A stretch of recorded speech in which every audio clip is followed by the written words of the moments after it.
Hey, slightly overweight chess nerds. Today, we're going to learn how to play the Catalan, which is White's best d4 opening, in my humble opinion.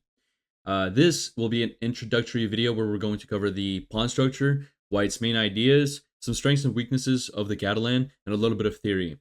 I will be making a more comprehensive, much longer video where we're going to go much more in depth in theory and cover more nuanced topics, but for now, this is going to be a kind of starter video to get you introduced to the opening and teach you how to basically play it. Feel free to use the timestamps below to skip or rewatch certain parts if you'd prefer, and let's get started. So, what is the Catalan? Well, the Catalan's d4 opening, and it begins with d4, as one would expect.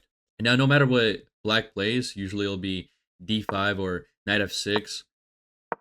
We will play c4, we will play knight f3, we will play g3, and then we will play bishop g2. And this is the starter setup of the Catalan. However, it is important to know that the move order can be changed. For example, you can delay playing c4 and go for something like this, right? And you can play c4 later. You can also do something where you will play g3, bishop g2 first. So like this, and delay knight f3. Now, the difference in these move orders is very nuanced. For example, certain move orders, such as this one where you play g3 first and you delay knight f3, it incentivizes black to play an early c5. Now, all of these nuanced details I'll be covering in the next video. For now, all you need to remember is that the most common move order is d4, c4, knight f3, g3, and bishop g2. And that is your standard setup. This is what you're going to get almost every single time you play the Catalan. Okay, we've got our setup, but why is this our setup? Well, this bishop on g2 is going to exert a tremendous amount of pressure on black's queen side and black center throughout the entire game. So, as a general rule of thumb, you should avoid trading it if possible, unless you know that you can directly win material, or if you're just in a endgame. Because most of the time, this bishop is going to be your strongest minor piece. Pawns on d4 and c4, they control the center and challenge it. And this knight on f3, it protects d4, but it also will, a lot of the time, jump into e5 when you're playing the open Catalan, which is when black takes on c4. Now, another reason that we quickly develop this king side is so that white can very easily castle very quickly. And this king is extremely safe in most Catalan positions. Now, the only real downside of the Catalan, and by the way, there's a lot of upsides, right? You have a super solid playstyle with a very strong, light, squared bishop, and you're exerting a lot of pressure on black's queen side. But the downside is you're not exerting a lot of pressure on black's king side or black's king. And so building up a checkmating attack is going to be extremely difficult, and you'll usually build up a slow positional pressure. So this isn't a very aggressive opening, but it's one where you're slowly suffocating your opponent. Let's talk about this e-pawn real quick. So white's main plan in almost every single Catalan position is to eventually expand in the center with e4. Very rarely will this pawn stay on e2 or go to e3. This usually happens in some Slav lines, but at that point, it's not exactly a Catalan. A lot of the time, you'll be in the middle game, maybe 20 moves in, this pawn will be on e2, and then you'll find the right moment, you'll strike with e4. And this is especially prevalent in the open Catalan where black takes this pawn. Now, so for this e4 push to be accommodated, a lot of the time white will place a knight on c3. So let me very quickly switch over here, back to where we have all the pieces. White will want a knight on c3. White will want a queen on c2. Then this will help white to inevitably push this pawn to e4. Okay, now let's actually get into the theory. So the Catalan can be split into two parts. We've already talked about them a little bit, but it's the open and closed Catalan. So the distinction is characterized by what happens to the c4 pawn. If black takes the pawn on c4 at any moment in the game, especially in the opening, this is the open Catalan because the middle game, or sorry, not the middle game, but the center becomes more open. And if the pawn remains on d5 and the black doesn't take, you're in the closed Catalan. Of course, there's a third option with black simply playing an opening that doesn't involve d5, such as the King's Indian defense. So let's take a quick look at what that would look like. Right, this is the King's Indian. And if you play the Catalan setup against the King's Indian, it's neither open nor closed. You're just playing the fianchetto version of the King's Indian. So it's not exactly the Catalan. You're just doing a kind of Catalan-style setup against the King's Indian. This is something that I'll cover in the subsequent, more comprehensive video. But for today, let's focus on the actual Catalan, which is what we'll be seeing most of the time. Quick interruption. If you're between 600 and 1800 and you want to get better at chess, check out my chess website, chessbrain.org. ChessBrain uses a puzzle format and lets you study thoroughly annotated Grandmaster games in a way that is easy to understand. All of the high-level moves are broken down and explained, with tons of alternative variations to provide you with study material.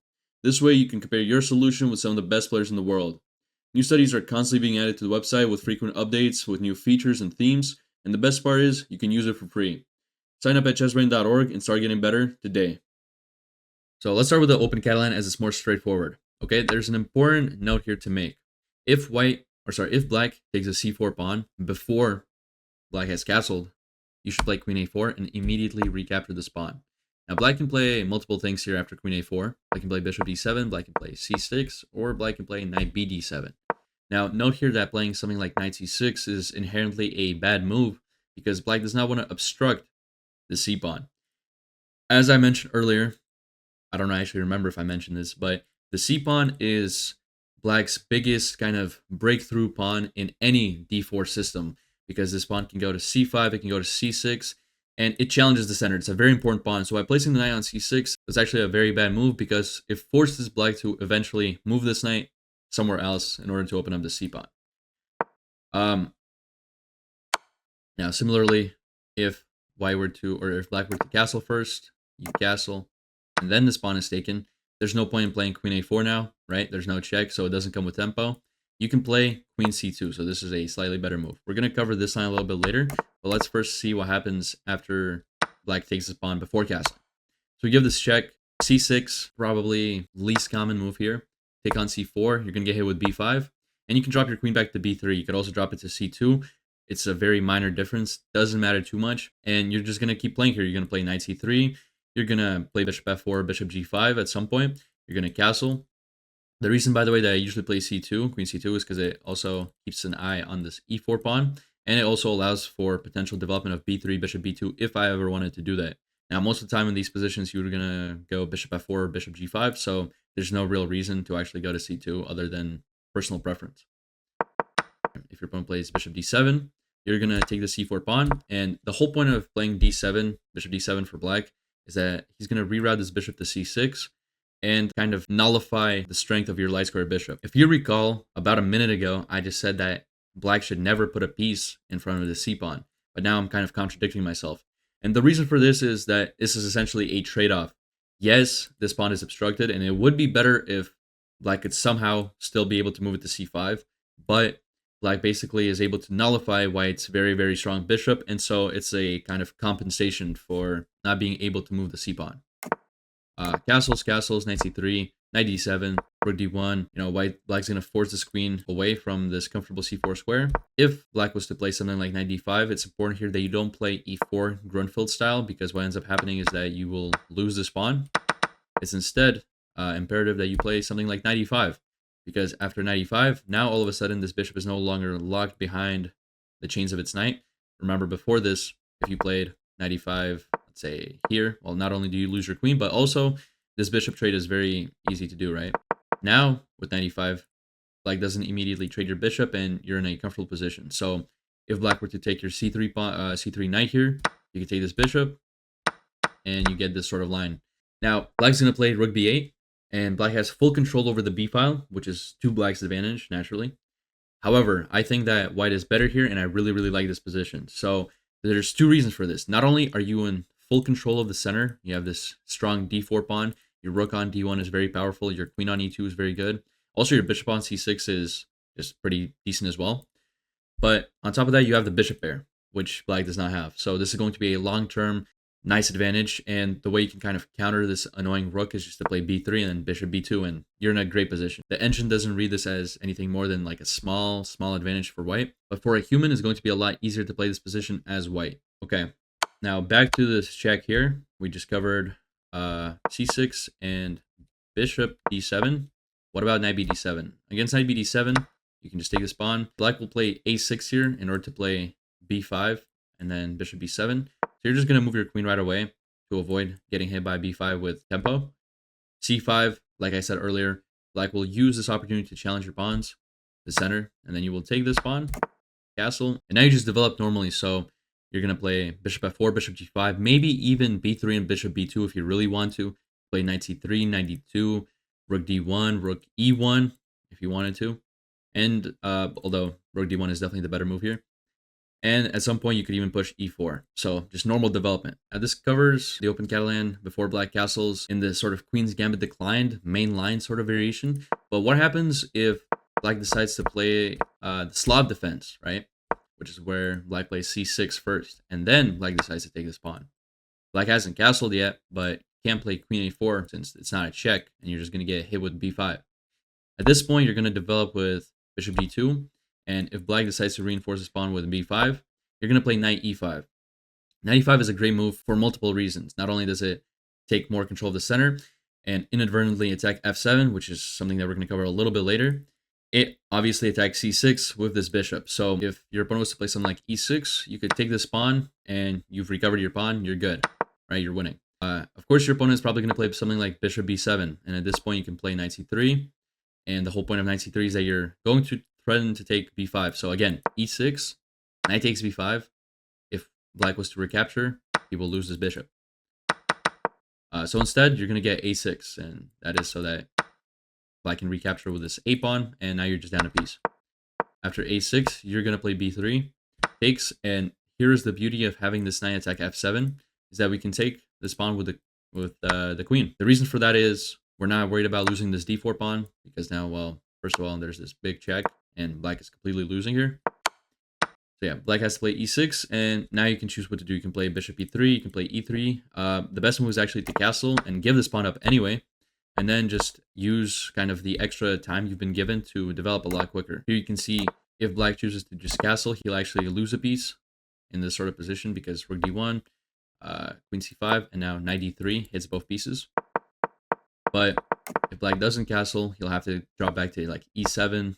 Now look at this, you have a lot of momentum. One thing to avoid in this position is when you have a lot of momentum and you're down on material, so here white is down 2 pawns, you generally want to avoid big trades, so you don't want to get rid of your queen because it's not advantageous and black will just get rid of all of your initiative. So you're going to drop the queen to c2, we can play knight e4, trade this piece off, and the reason we're doing this is now we're mounting a very, very strong attack on black's king. So after something like g6, we can just play h4 and we're going to push this pawn, and black's in a lot of trouble already. Okay, that covers the open Catalan against the Slav. Let's take a look at the open Catalan after black castles. So after d takes c4 here, like I already said, there's no point in playing queen a4 since the king's already castled. We're going to play queen c2. And after queen c2, your opponent has, and when I say a lot, I mean a lot of moves. He can play a6, he can play knight c6, he can play bishop d7, c5, c6, b6, and b5. Those are all legitimate moves in this position. The most popular one being a6. Here, we're going to play a4. Now you could take, right? You could take this pawn right away, but this allows black to very easily equalize. He'll just play b5, kick your queen out to c2, and then play bishop b7. And all of a sudden, it nullifies the strength of your g2 bishop. Black's doing okay. Like, yeah, you got your pawn back, but what was the point of playing an opening where you have a strong bishop if you're going to let black get his own very strong light square bishop? Instead, we're going to play a4. The reason we play a4 is to stop b5, because if black was to play b5 now, he loses a rook. So of course, black has to play something different here because he doesn't want you just taking this pawn without any repercussions. Now, once again, there are a ton of moves that black can play here. They range from bishop d7, a5, b6, knight bd7, c5, and knight c6. The most popular one is bishop d7. After bishop d7, you will take this pawn. Now, white has a couple of moves here. He can play bishop t6. This whole idea is, once again, to nullify your bishop. Of course, there's a drawback to this move, and is that the c pawn is blocked. After this, you can play bishop g5. And again, white has, or sorry, both black and white, to be honest, they have a million moves here. So I'm just going to cover the main line. Bishop d5, you drop this queen to d3. Now, once again, you have e4 ideas, although not right now because, well, there's 2 pieces and looking at e4 and only 1 protecting. But you can play knight c3, e4 if you want to. Rook d1, rook c1. You're good. You're good. You're doing well. Now, after taking on c4, black can play something like b5 because now if you were to capture this pawn, you actually end up losing a rook since black will simply recapture with b5. Now your queen's under attack, right? So you have to move it. But now your rook is also in the open. So let's say you drop it to b3. Boom. Lose your rook. You lost the game. Don't want this to happen. So if you see b5, you're going to want to play queen c2. Drop your queen back. You're doing well. Bishop c6 is possible. This is not nearly as good as the line we looked at earlier with having the bishop on b7, right? After the immediate capture.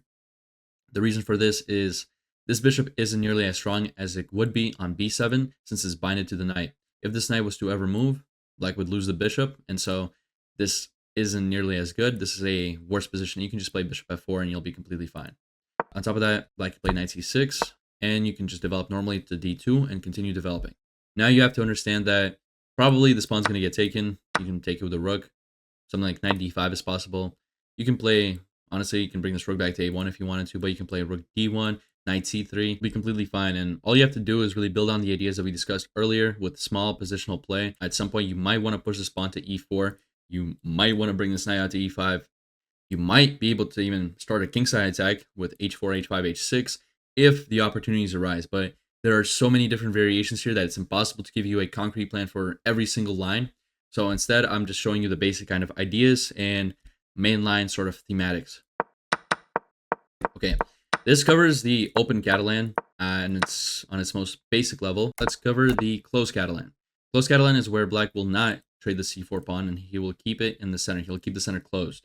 There's a ton of moves that black can play here. Knight e4, a6, knight a6, knight c6, a5, c5, b6, knight bd7, and c6. The most prominent one that I wanted to talk about today, at least in this introductory video, is the c5 move, because I see it a lot, and it is a move that you will encounter very frequently and you'll need to learn how to deal with. After c5, you're going to take the d5 pawn because c5 is an invitation to kind of just trade in the entire center. You're going to basically force black into having an IQP, which is an isolated queen spawn. If you don't know what an IQP is, feel free to check out my video on isolated queen spawns. I'll link it somewhere right above me.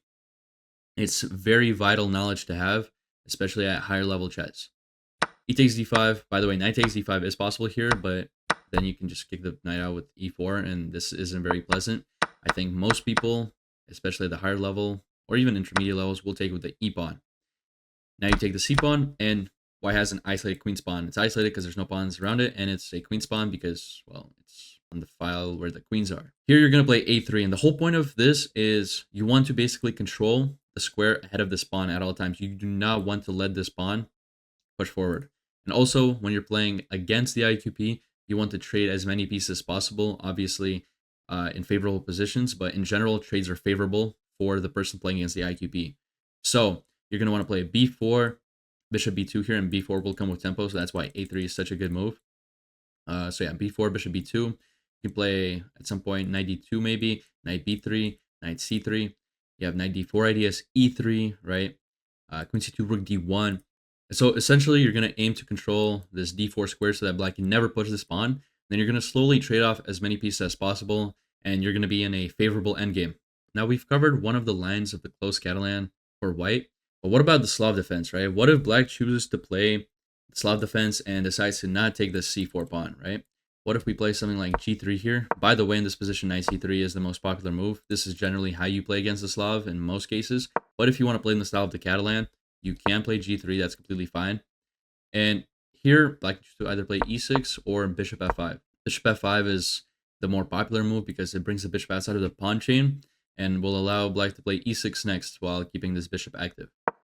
You're going to play knight c3, e6, knight h4, and this bishop is going to get kind of tossed around a little bit. You're not going to trade it immediately because actually trading this bishop here would be somewhat disadvantageous. Yes, you do have the bishop there, but the rook is opened up, and now you have another thing to worry about, especially if you plan on castling kingside. This is going to be quite problematic.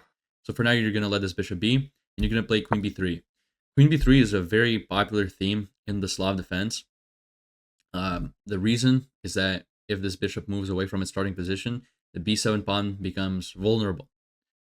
So black's going to play queen b6. You're going to play c5. Most likely, you're going to get a trade here, and you kind of get this position. You're going to play bishop f4, develop normally, and you have a slight advantage. You have a little bit more space than your opponent. Black does have the more active knight, but you do have a little bit more space, and you have very nice bishops. If black chooses to retreat his queen, he will be losing because after bishop f4, he has to go to c8. And now you've basically developed a bunch of pieces, and he's just moved his queen from d8 to c8. At this point, you can play e4, and you will be doing quite well. Okay, guys, this covers everything I wanted to show you for the introductory video on the Catalan. There's been quite a bit of theory here. We mostly covered some main lines, but we did also get into the ideas, the pawn structures, and the pros and cons of this opening. I hope you guys enjoyed this video. If you guys want to see a more thorough Catalan video where I cover even more lines in greater detail, please like, subscribe, and comment. Thank you guys so much for watching, and I'll see you in the next video. Goodbye.